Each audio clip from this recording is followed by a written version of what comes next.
My name is Brett Allen. I go to SCAD, and I'm an illustration major. I spend a lot of time drawing and painting and sketchbooking, obviously, but I also have an interest in music. I did band for 7 years in my schooling, to like middle school to high school. I did a little bit of choir, a little bit of musical theater, and I like to buy cheap instruments at Goodwill sometimes and try to play them. I'm from a town called Prairieville, Louisiana. It's a suburb of Baton Rouge. I was always super into the things that I was into and kind of strived for perfection. Perfectionism is probably something that I struggle with a bit. Being so intense and setting the bar so high for myself is kind of like, I feel like I have to always continue that. I always have to meet someone's expectations. Which is a little silly. I was serious about it. I had a YouTube channel that I ran for like 6 years of me painting and drawing and kind of building a following, and I was just spending all my time drawing and doing creative things, and I think they realized that that was what I was into and what I was always gonna be into, and the only thing that was gonna produce a happy career for me.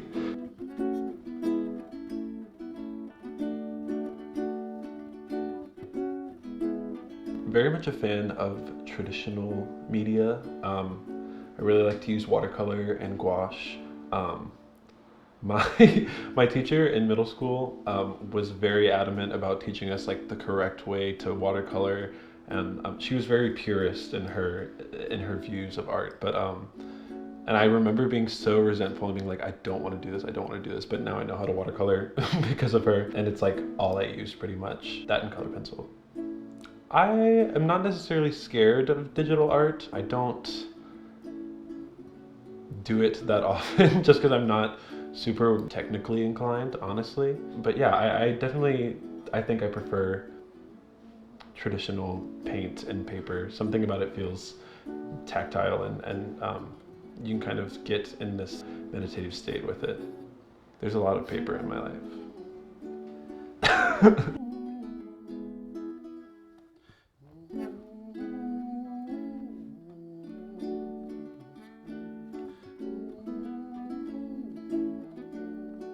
I'm a fan of Willow Smith, obviously the portrait. I really like Phoebe Bridgers at the moment, super into her. I like Taylor Swift. I know that people have their opinions about her, but I think she's a really talented songwriter and artist. I really kind of enjoy any artist that has a very big hand in their work and the production, the sound of it, the visuals, everything like that. I definitely like to feel like the art that I'm consuming is intentional and meaningful to the person who is making it and presenting it to the world.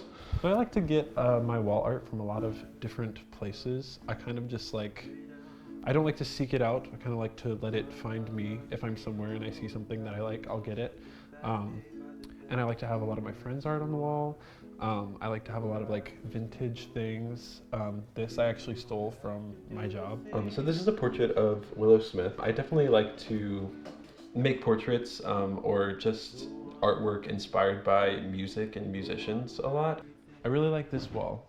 It features Dolly and a lot of other musicians. This area in general is kind of my music section.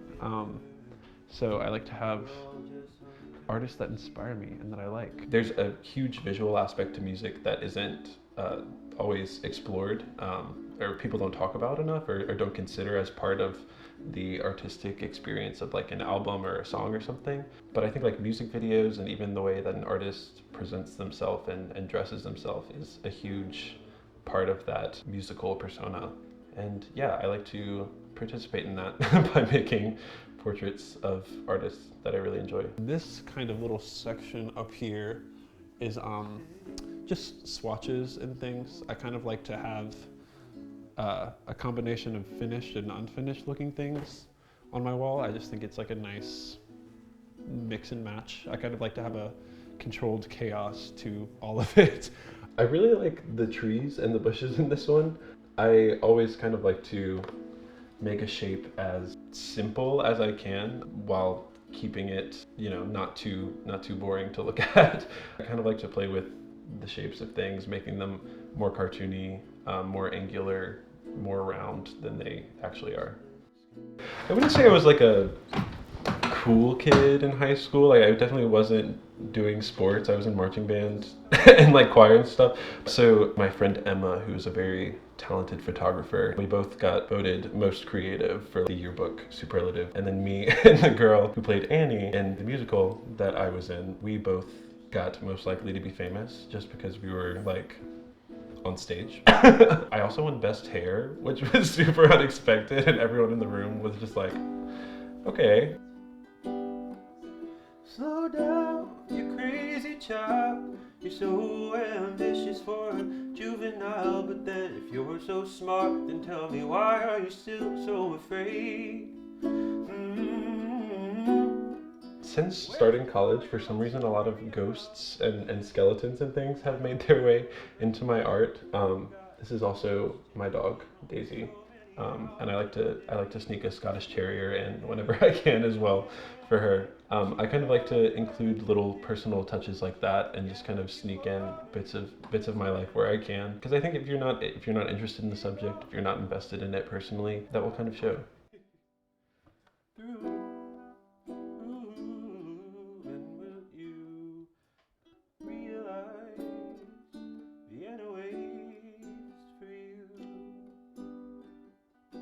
I like to have a sense of humor to my work. I definitely kind of have a more stylized approach rather than something super naturalistic. I like to play with color and bend color and do super saturated, bright, contrasting things. I like to be playful in the way that I use color because I think if you're making an image, it should be different than reality. It should play with reality, make it different. I kind of like to be well-rounded in what I draw and the subjects that I'm choosing. I do like to do a lot of portraits. I like to draw a lot of people. That's mostly what my sketchbook is filled with, just like either from imagination or from some sort of reference or from life, just people drawings, because I mean, as an illustrator, I think that's something that you're going to be asked to draw a lot, is people, and understanding the human form is an important skill to have. But I also really like landscapes and interior scenes. I think interior scenes especially can have a lot of character without having a character in the scene necessarily. I like to go ham with the details. I'm not going to say go ham. I definitely like to be super detailed with whatever I'm doing, just to kind of set my work apart.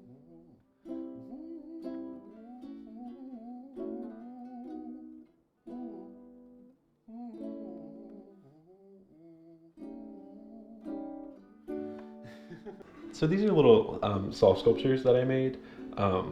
They were originally little doodles in my sketchbook of these guys with bendy necks and flower heads with eyeballs.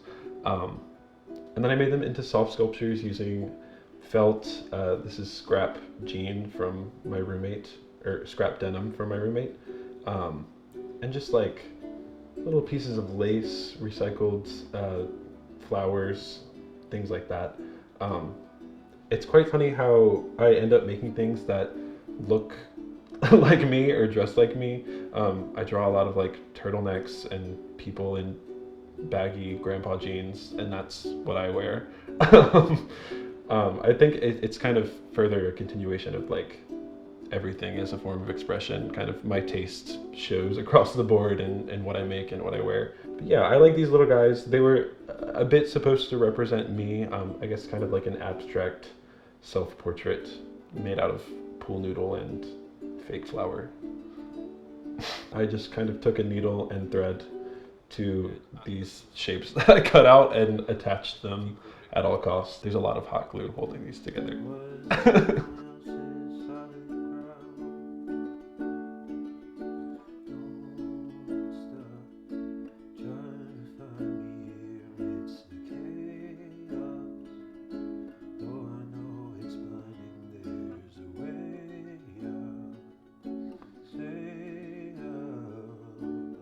Do we want to address gay? Yeah.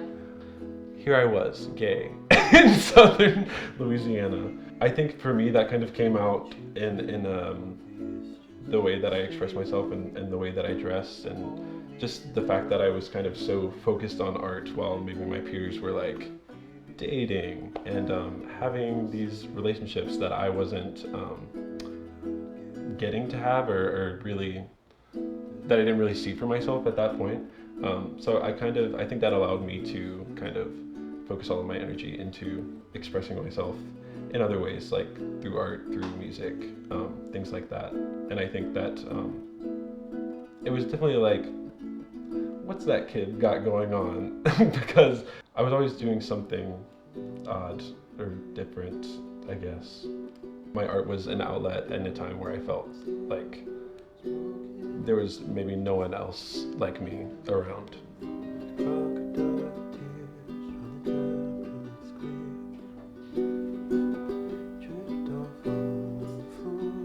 I think that a lot of people gain from religion a certain sense of purpose and meaning.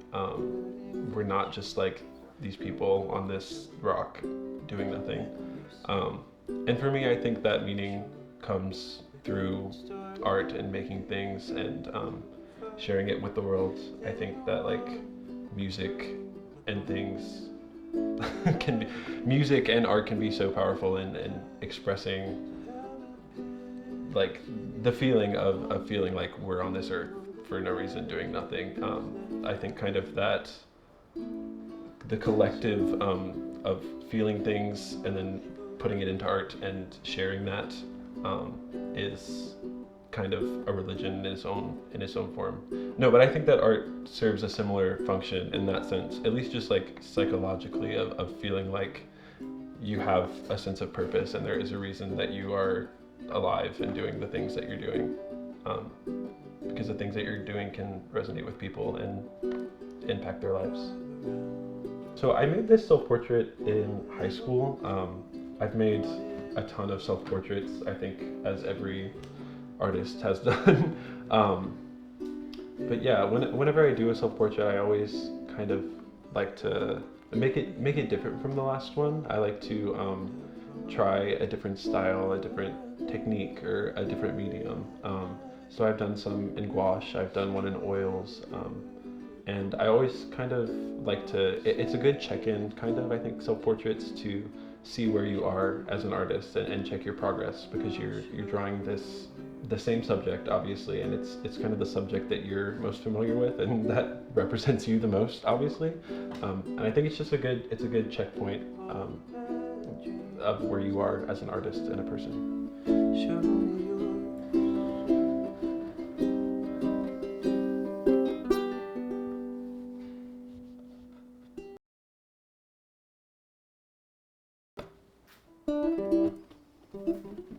Okay. Beautiful.